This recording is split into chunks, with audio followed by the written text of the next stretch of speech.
के साथ कहता हूं, मैं लाखों लोगों की ओर से बोल रहा हूं जो यहां बोलना चाहते हैं। अब मेरी बात सुनिए, आज शिकायत नहीं कर रहा हूं आपसे।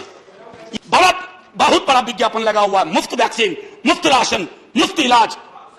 सर एक मिनट, पता नहीं था कि अस्पताल और ऑक्सीजन का क्या रिश्ता होता है। सर ईमानदारी से कहता हूं, मैं मेडिकल बैकग्राउंड से नहीं आता हूं।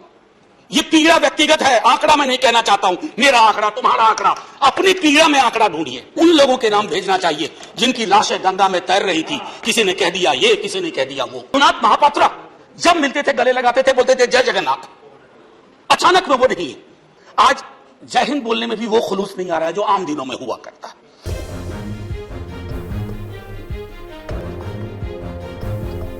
जो हम जान ही रहे हैं कि वो मारे गए। तो ये माफीनामा सर सिर्फ मेरा नहीं है। मैं इसलिए ये बात कह रहा हूं कि मई के महीने में मैंने 6 आर्टिकल लिखे। संसद चल नहीं रही थी, कहां अपनी शिकायत ले जाते, किससे कहते। मुझे भाजपा के मित्रों ने, कई साथियों ने कॉल किया, बधाई दी। मैं उनका भी एहतराम करता हूं और कहता हूं कि ये भरोसा इस सदन का है कि हम सबको एक साझा माफीनामा उन लोगों के नाम भेजना चाहिए जिनकी लाशें गंगा में तैर रही थी। किसी ने कह दिया ये, किसी ने कह दिया वो। सर दूसरी चीज, मैंने कल सेक्रेटरी जनरल साहब से बात करने की कोशिश की, बाकी जगह भी। किसी 2 सत्र के बीच में सर 50 लोगों की ऑबिचुअरी आज तक कभी नहीं हुई संसदीय इतिहास में। राजीव सातव की उम्र थी जाने की इस दुनिया से। रघुनाथ महापात्रा जब मिलते थे गले लगाते थे, बोलते थे जय जगन्नाथ। अचानक में वो नहीं है। ये पीड़ा व्यक्तिगत है, आंकड़ा मैं नहीं कहना चाहता हूं, मेरा आंकड़ा, तुम्हारा आंकड़ा, अपनी पीड़ा में आंकड़ा ढूंढिए। एक व्यक्ति नहीं है इस देश में, इस सदन में, सदन के बाहर, उस सदन में जो ये कहे कि उसने किसी जानने वाले को ना खोया हो। सर पीड़ा कह सकता हूं। ऑक्सीजन के लिए लोग फोन करते थे, हम अरेंज नहीं कर पाते थे। लोग समझते हैं सांसद है, ऑक्सीजन पिछा देगा। 100 फोन में पूरे दिन में शाम को बैठ के देखते थे, सक्सेस रेट 2, सक्सेस रेट 3। हमको कौन सा आंकड़ा कोई बताएगा साहब? हमको नहीं चाहिए, किसी आंकड़े की बात नहीं करनी है। हमें देखना है कि जो लोग गए वो जिंदा दस्तावेज छोड़ के गए हैं हमारे फेलियर का। मैं आपकी बात नहीं कर रहा हूं साहब। आप कहिएगा 70 साल में कुछ नहीं हुआ, मैं उसमें जाना ही नहीं चाहता। ये कलेक्टिव फेलियर है 47 से लेकर अब तक की सारी सरकारों का। क्या बना दिया हमने? मुझे पता नहीं था कि अस्पताल और ऑक्सीजन का क्या रिश्ता होता है। सर ईमानदारी से कहता हूं, मैं मेडिकल बैकग्राउंड से नहीं आता हूं। सुबह से लोगों को दिखता था ऑक्सीजन, ऑक्सीजन, रेमडेसिविर। मैं तो दवाइयों के नाम तक शुरू में सर प्रोनाउंसिएशन चेक किए कि कैसे उच्चारण करूंगा। ये हालत है। और तब हम आंकड़ों की बात कर रहे हैं, तब हम ये बात कर रहे हैं थैंक यू फलाना साहब, चिलाना साहब। सर मैं यहां से निकलता हूं, बहुत बड़ा विज्ञापन लगा हुआ है, मुफ्त वैक्सीन, मुफ्त राशन, मुफ्त इलाज। सर एक मिनट, मैंने किसी नहीं, please I don't want my time. मैं किसी दल की ओर से आज नहीं बोल रहा हूं। मैं दावे के साथ कहता हूं, मैं लाखों लोगों की ओर से बोल रहा हूं जो यहां बोलना चाहते हैं।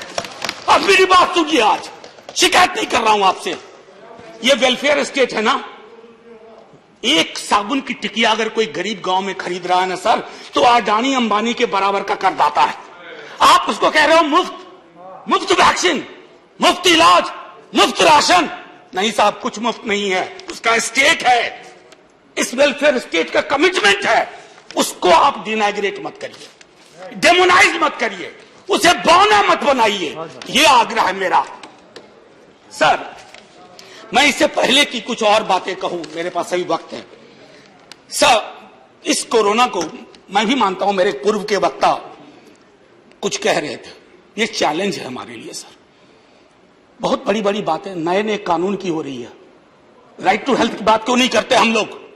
राइट टू हेल्थ, स्वास्थ्य का अधिकार, उसमें कोई किंतु परंतु लेकिन परंच नहीं, सीधे तौर पे स्वास्थ्य का अधिकार constitutionally guaranteed. Right to life के साथ लिंक करिए। किसी अस्पताल की मजाल नहीं होगी कि वो उस खिलवाड़ कर पाए उस राइट टू लाइफ का। करना नहीं चाहते। राइट टू वर्क, उस पर काम करिए।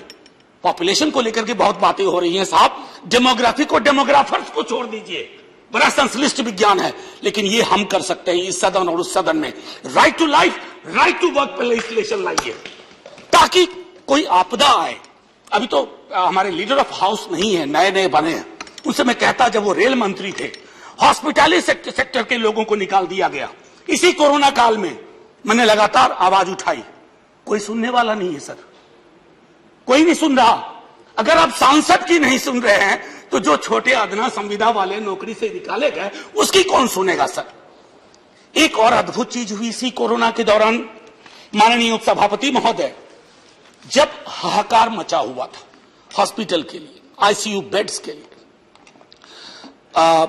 दवाइयों के लिए, यह हाहाकार जब मचा हुआ था, उस दौर में सर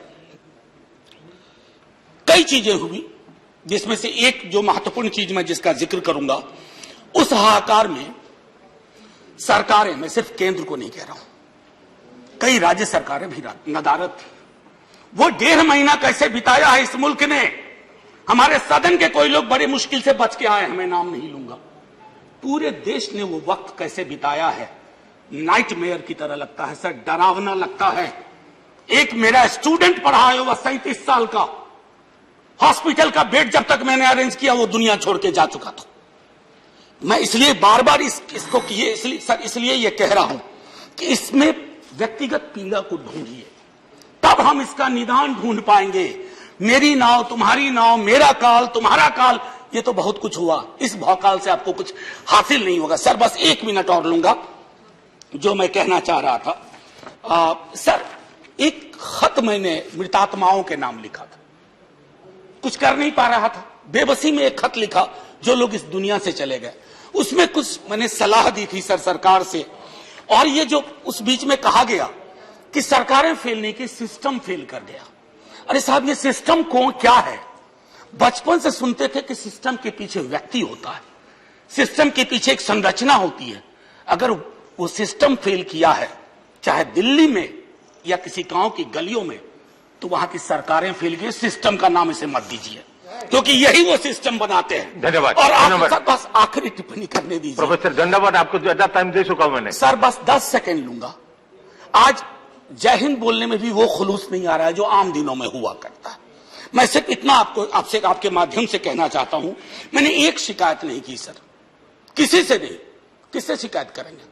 आहत हूं, जगाना चाहता हूं स्वयं को भी, आपको भी, क्योंकि अगर गंगा में तैरती लाशें, सर जिंदगी में डिग्निटी चाहिए, मौत में उससे बड़ी डिग्निटी चाहिए।